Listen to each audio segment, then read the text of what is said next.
Hi, my name is Shanae Jackson, and I'm the mother of YG, rapper YG, and the founder of his nonprofit, 400 Ways. So I know you guys probably have heard of me, seen me out there in the community doing things. I recently started my own nonprofit because I have missions that's dear to me, that's close to my heart that I wanted to focus on. One of my missions that's close to me is breast cancer. My oldest sister, she's sitting next to me, is a breast cancer survivor. So I wanted to share her journey with breast cancer and hopefully bring more awareness and resources and support to those that's fighting breast cancer. So I'm gonna let her tell her journey with breast cancer. We're gonna kind of talk about it and see how we can kind of help with this. Sister? My name is Yvette Wyatt. My journey, and hopefully I'm over it and it's a done deal, I'm gonna go back. When I was in grade school, I was always a big girl up here. I had big friends up here. And so a lot of people were kind of ashamed if they were heavy up here, but I wasn't. It was cool. I learned to live with it. A little jealous that the other girls could wear different kinds of blouses and I couldn't. But I learned to live with it. It didn't matter. I love my body. I'm comfortable with my body. So I love myself. Through the years, I learned that my grandmother had breast cancer. Shanae and we share the same dad, but different moms. So when I was 5 years old, I learned that my grandmother had breast cancer. And that was in the 60s. And back then they didn't know a lot about it. So they would just take that part off and you would keep living. So I didn't really think much of it because... What do you mean by take that part off? She had the surgery. She didn't have chemo. She didn't have radiation.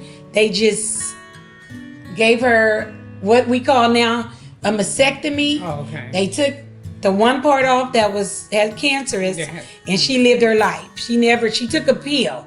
They gave her a pill. Growing up, I never really thought much about breast cancer. You hear people say things, and I never really thought much about it. A lot of times, people were saying it was genetic, but I never thought it would happen to me. Unfortunately, my mom got breast cancer. And when my mom was diagnosed, she was 57 years old, and she was diagnosed a stage 4. So my mother didn't last a year. 9 days after my mom passed, my grandma passed from cancer. Her cancer had came back and it went through her lymph nodes. And I don't know, a lot of people don't know cancer usually goes hand in hand. A lot of times they tell you if you get it in your breast, you're going to get it somewhere, vaginally. So I lost, didn't know that. Yeah, I lost my mom and my grandma. And so I'm living my life, trying to get over that. 2 people in my life. And I started. What year did your mom pass? My mom passed in 2004. 2004. And my grandmother, 9 days apart. And when were you diagnosed? I was diagnosed in 2013. So, what? 7 years, 8 years, 11, how many is that? 9 years. This is how it came to me. I've always gotten my woman checkups since the age of 18. One day I was in a doctor's office. I was about 25. And the doctor was talking to me, and I told the doctor, he asked me, well, has anybody in your family had breast cancer? And I told him back then, when 25, my mother and grandmother was still here. I said, my grandmother had it. He said, oh, so you need to start getting mammograms at 30. Well, 30 came around for me. I started getting mammograms. And, you know, I was doing good. I'd get them every year, get my womanly checkup together every year. A few years after that, I started the TV commercials. They came out with all these TV commercials.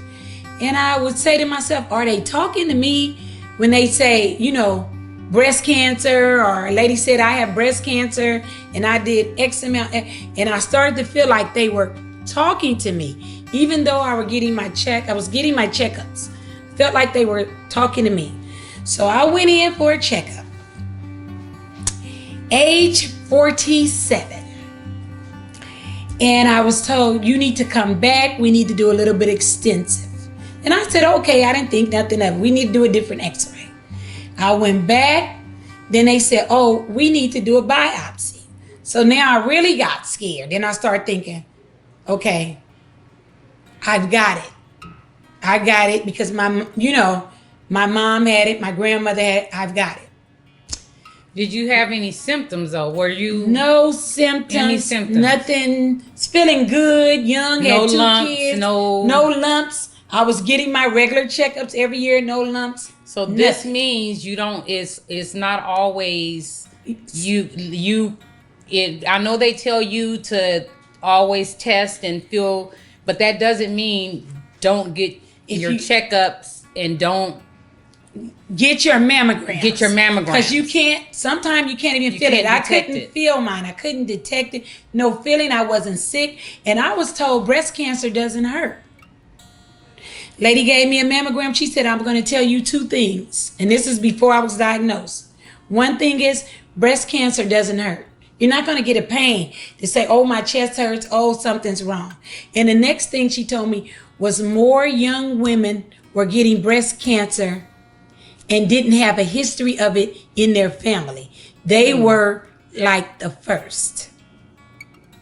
So after I had my biopsy, I received a call and the nurse said, may I speak with Yvette White? I said, this, sir.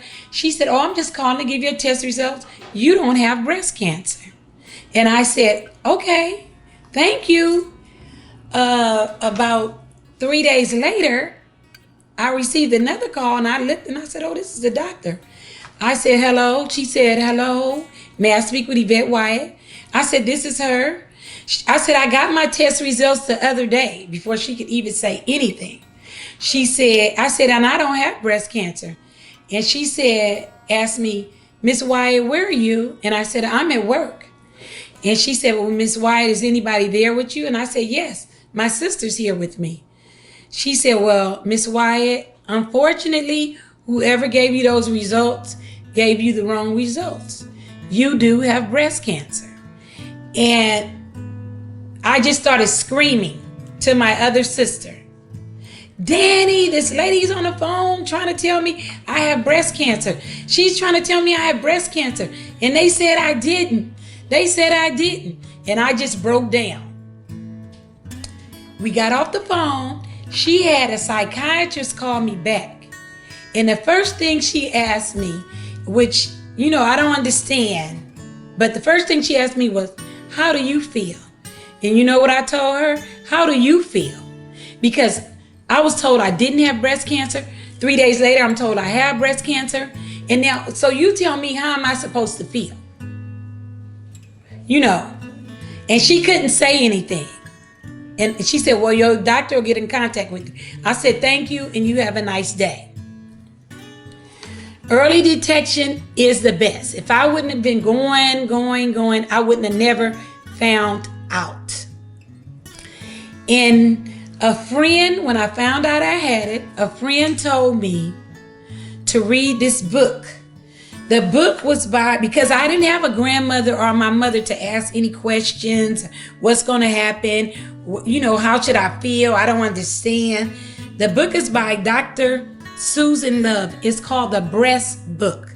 I suggest if you get diagnosed, go out and get that book because it had so many answers for me that I didn't have anybody to really ask about it. You know, how it happened, how it feel. Remember, I lost my mother and grandmother 9 days apart from it. So the first thing that struck me is, okay, I got children and I'm going to die. And I cried for a whole day. Something came over me and said, no, you're not going to die. God said, you're not going to die. You're going to get through this and you're going to be able to tell your story. So when the doctor gave me an appointment to come to explain everything to me, I brought my sister Shanae and my husband Curtis with me. And I asked the doctor to explain everything to us. She showed us everything. She explained everything. She said, well, we can go in and do a lumpectomy. I said, no. And a lot of people don't know this about me, but I'm putting it out there. I had a double mastectomy because I remember my grandmother had the surgery and they removed one breast. Then it came back in her lymph nodes. So that means it was still in her body. So I told the doctor, I want a double mastectomy. She said, no, we don't have to do that. I don't advise that. I said, look, I turned to my husband. I asked him, are you in this with me? He said, yes. And I told her, this is what I need to be done because I don't want cancer to come back. I'm approaching the age that my mother was when she died this September. Well, 2 years from now, I'm approaching that age. I don't want it to come back. So I told the doctor, take them. That's the only thing I'll accept from you. So I had a double mastectomy. But I say to people out there, women, this is not a death sentence. I was fortunate. I was diagnosed. I was given the number that I was a stage 1.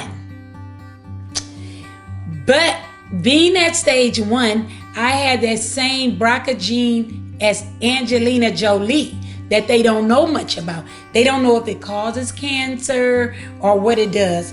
So every couple of years, they develop more tests every 2 years for me to go back and have to get tested all over again with my blood. What was that test that we went? Because we went, when that happened to you, we went, they gave us so much information and we went, even though we only share the same dad, it was some kind of genetic They test. gave all of us a genetic. They They gave us all my siblings, all the women in my family were able to get a free genetic test to see if they had it or not. Yes, All the women, they were able, and mine was early detection, but I was very fortunate because before I had the surgery to have a mastectomy, they were able to do a genetic test to find out it was in the genes. I did get it from my grandmother. It was passed down. So they knew going in with me everything to do. I had my some lymph nodes taken out and tested everything. I had to have a full hysterectomy, everything that would keep me alive. I had no chemo, no radiation. I take a small pill every day. And I'm going on my 7th year, breast cancer free. Thank you, Jesus. But I just Amen. say to every woman out there, early detection. If you can get tested because it can save your life. This is not a death sentence anymore. And I think, and I'm going to tell you, it's sometimes the mind plays tricks on you. Because if I'm trying to lose weight, for example, so I'll exercise. And then my side hurt right here. And I think, oh my God, the breast cancer's back. But then I always remember what the nurse said. Breast cancer doesn't hurt. I have even went to the doctor because I felt pain around my neck, pain on my side. And the doctor said, what are you doing different? I said, I'm trying to lose fat. They said, that's why you're trying to lose fat. So you're just working muscles you never worked before. So, but it's, I tell anybody, prayer, my family was there. I had 60 people in the waiting room with me, 60 family members. Because my family had been through this with my mother and my grandmother. But I had family there. If your family get behind you and you believe, my family did. They do cancer walks and runs and everything. Now in our honor, early detection. I tell people, early detection will save your life. And if you don't have the family support, they have support groups out there. Nene's Way will be one of the support groups because we are going to get behind breast cancer. We want to be a resource, a portal for more information and more help on breast cancer awareness. I need to have my mammogram for this year. My sister has made me, what has happened to my sister has made me, I was already one to already be going to the doctor because of the disease that I'm fighting.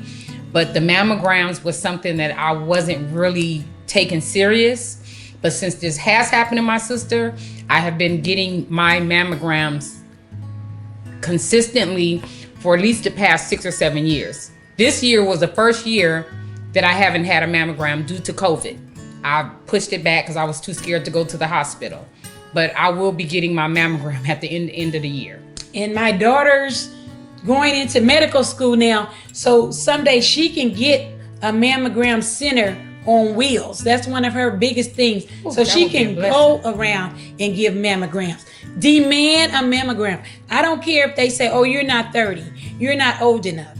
Demand one. No, I need one. I feel like I need one. Especially if you know the history.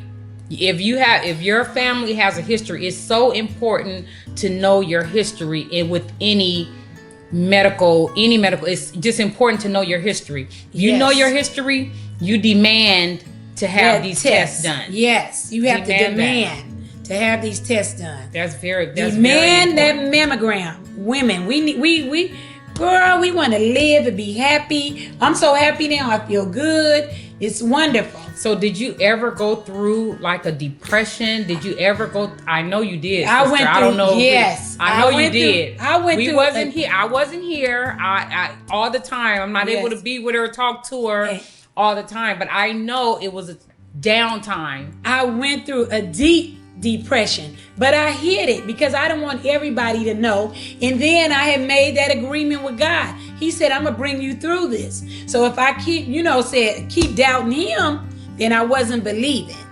But I was depressed. I would cry, boo-hoo. Even after, it took me a year for reconstruction after my surgery.